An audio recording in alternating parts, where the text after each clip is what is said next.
Hello, my name is Daniel Scuria-Herman, and today I will be speaking on the topic of the Epic of Gilgamesh. Now, I know that sounds a little bit foreboding, but hear me out. It'll make sense why I'm talking about this later. But before we get into it, I do want to apologize. I did not want the first upload on this channel after the channel trailer to be an assignment. It didn't make sense for the general public. Doesn't make sense for the channel. I needed somewhere to upload it. I'm sorry.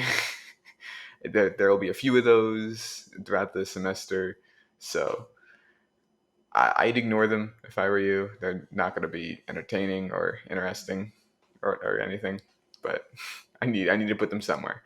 So now, getting into the Epic of Gilgamesh. The reason why I wanted to do something on the Epic of Gilgamesh is just how how instrumental this text is in the culture. And it is because it is the first text, from 4,000 years ago. But the thing is we didn't really know about this text till the late 19th century, which means that this idea of this quest, these monsters, is just ingrained in our public perception of what this story is.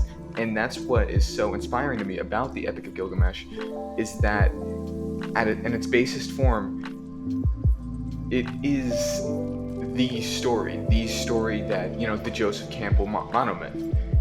That is the Epic of Gilgamesh.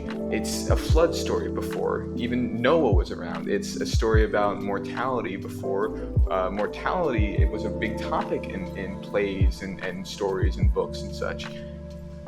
And it came before all that. And it was written in Sumeric cuneiform. Now, that's part of what makes these stories so, I guess, in a sort of play on words, so it doesn't translate well to the modern age, is because it was written in cuneiform. Because translating it from that,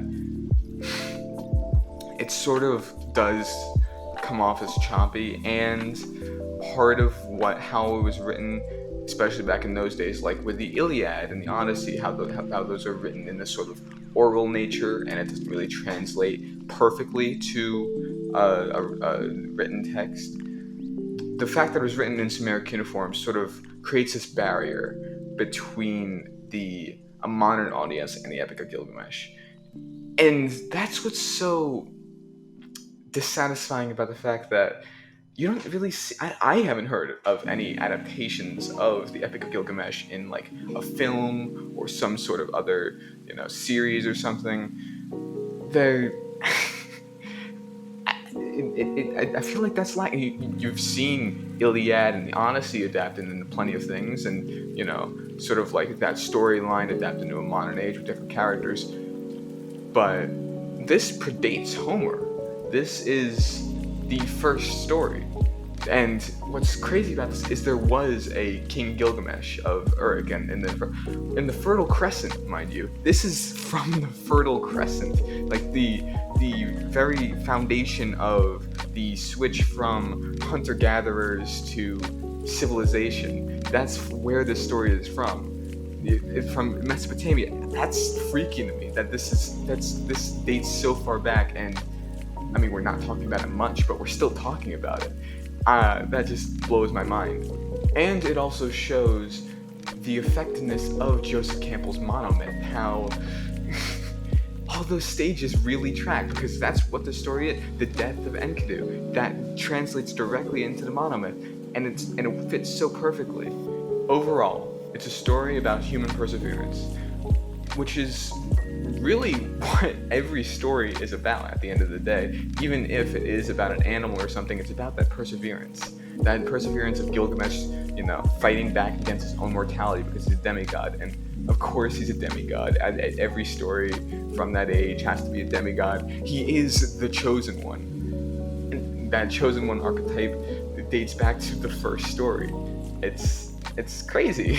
And I've got a list of ideas to do videos on, and I wanted to do Gilgamesh first because it has these ties in every single story, and it's just, I mean, I don't really have that many ideas on it because it's already been discussed heavily, but I just think that it's so cool that you can trace all these things back to Gilgamesh, and so few people know about it. So this is really a video, just I guess a love letter to the Epic of Gilgamesh, and just saying, even though it's not really the best read, I would recommend checking it out because it's really interesting how all these themes translate to today and to the stories you see today, especially as a writing major like myself.